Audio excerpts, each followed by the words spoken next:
ఉన్నదే నేను ముఖ్యం కాదు, నా కుటుంబం ముఖ్యం కాదు, ఈ ఉపాధ్యాయ సమాజం ముఖ్యం, వాళ్ళ కోసం కొట్లాడతామని చెప్పి అన్నిటి తెగించి వచ్చిన వాళ్ళే తపస్సు.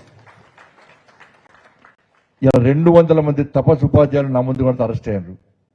నాతో పాటు లోపల దెబ్బలు తిన్నది కూడా తపస్సు ఉపాధ్యాయ సంఘ నాయకులే, తపస్సు నాయకులే. కానీ ఇప్పటికీ ఉపాధ్యాయులు ఆలోచిస్తున్నారు విషయంలో. మరి ఆ రోజు ఉపాధ్యాయ సంఘం నాయకులు అందరూ తెలుసుకుంటే కేసీఆర్ మెడలు వంచటోళ్ళం కదా. ఇలా ఎన్టీ రామారావు 9 నెలల్లో పార్టీ ప్రారంభించి 9 నెలల్లో అధికారం వచ్చి ప్రపంచ రికార్డు సృష్టించాడు. కానీ అదే ఎన్టీ రామారావు గద్దెదించేది ఎవరు? ఇదే ఉపాధ్యాయులే. అంత దమ్ము మీ దగ్గర ఉంది. కానీ దాన్ని ఎందుకో ఉపయోగిస్తారు, భయపడ్డారు. మొదలక కేసీఆర్ అంటే గజ వనికి మీరందరూ కూడా. నాకు ఇప్పుడు ఇట్లా మీటింగ్ వచ్చారు ఎప్పుడైనా? అప్పుడు మీటింగ్ కూడా వచ్చురా. ఇప్పుడు నన్నే విలువపోదురు, మీ ఉద్యోగాలు పోతాయని నన్నే విలువపోదురు. నాతో సెల్ఫీతో నా మీ ఉద్యోగులతో నాకే భయపడుతురు. కొంతమంది ఉపాధ్యాయులతో అన్న జర ఫోటో తీయకన్నా అంటున్నారు. లేకపోతే రాత్రి 12 గంటలకు వచ్చి కలిసిపోదురు నన్ను, లేకపోతే పొద్దున 5 గంటలకు వచ్చి కలిసిపోదురు నన్ను, వాకింగ్ డ్రెస్ వచ్చి కలిసిపోదు, డ్రెస్ వచ్చి గుర్తుపడతారు కదా అని. అంటే అంత భయానక వాతావరణం, అంత రాచరిక పాలన ఆ రోజు సాగింది. రాజకీయ పాలన సాగింది ఆ రోజు. కానీ ఈ రోజున జరిగిందంటే మళ్ళీ గది 5 DL పెండింగ్ ఉన్నాయి, PRC అడ్డైపోయింది, రిటర్న్ పెట్టడం పైసలు వస్తలేవు.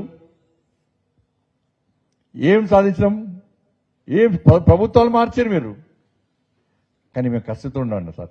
మీరు ఉపాధ్యాయులు అంటే నేను అవతారం చెప్తలేను. నేను ఒక కసితో ఉన్నాం. మేము 317 జీవో వల్ల అనేక మంది ఉపాధ్యాయులు ఆత్మహత్య చేసుకున్నారు, అనారోగ్యంతో చనిపోయారు, చెట్టుగోళ్ళు పుట్టగోలు అయ్యారు.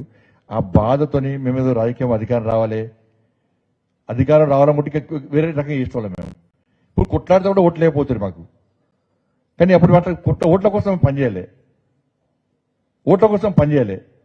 తపస్సు ఉపాధ్యాయ సంఘం ఎప్పుడైతే మాకు వచ్చిందో, వాస్తవ విషయాలు మాకు చెప్పిందో, మా కమిటీలో ప్రతి ఒక్కరి కంట నీళ్ళు వచ్చినాయి ఆ రోజు. అరే ఇంత ఇబ్బంది పడుతున్నారు, చెట్టుగోలు పుట్టగోలు, తండ్రి కాడ, తల్లి కాడ, పిల్లల కాడ, భార్య కాడ, భర్త కాడ ఎట్లా ఉద్యోగాలు చేస్తారు, వీళ్ళ పరిస్థితి ఏందని చెప్పి ఇలా కసితో కొట్లాడని చెప్పి విరుద్ధం కాదు. మీకు తెలియదు, నేను ఆఫీస్లో మేము స్ట్రైక్ చేస్తున్నప్పుడు, ఆందోళన చేస్తున్నప్పుడు ఇదే కేసీఆర్ పోలీస్ ఆఫీసర్లకు ఫోన్ చేసి ఏం చెప్పింది తెలుసా? ఆ పోలీస్ ఆఫీసర్కు JCB పట్టుకొచ్చి ఆ గోడలు గులగొట్టేటువంటి సీన్. ఎందుకంటే సాయంత్రం తెలిసి కదా మీరు, రాత్రి 12 బజే కేసీఆర్ ఫోన్ చేసి వట్టి ఫోన్ చేస్తాడు, ఫుల్ చంపి ఫోన్ చేస్తాడు ఆయన.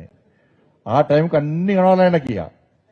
ఏం చేసి ఫోన్ చేసి పోలీస్ ఆఫీసర్ ఫోన్ చేసి, నువ్వు ఆడ బండి సంజయ్ అంటోడు వాడు పార్లమెంట్ ఆఫీస్లో కూర్చోండి, ఆ గోడలు కూలగొట్టాలి, వీడియో కాల్ నేను చేస్తా, నువ్వు JCBతో కూలగొట్టు అని చెప్పి ఇలా పోలీస్ ఆఫీసర్లకు ఆదేశించిన వ్యక్తి కేసీఆర్. మరి ఆ రోజు ఇదే పోలీస్ ఆఫీసర్లు గోడలు కొడతాం, మా పరిస్థితి ఏంది? మేమైతే బయట రాకపోతుంది, సచ్చినా పర్లేదు. ఇలా బయటికి వెళ్ళి ఫైర్ ఇంజన్ వాటర్ కొడుతుంటే, రంపాలతో కటర్ మిషన్లతో మా గేట్లు కొట్టేస్తుంటే, లోపల water pressure, fire engine water ఎట్లుందో మీకు తెలుసు. కిటికీలకు వెళ్ళి లోపల మేము కూర్చుంటే ఫైర్ ఇంజన్ వాటర్ ప్రెషర్తో మా మీద కొట్టారు. ఇలా 2 మహిళా కార్యకర్తలు కాళ్ళు విరిగినాయి. 6 భారతీయ జనతా పార్టీ కార్యకర్తలు ఎటు చూసాయి వాళ్ళకి.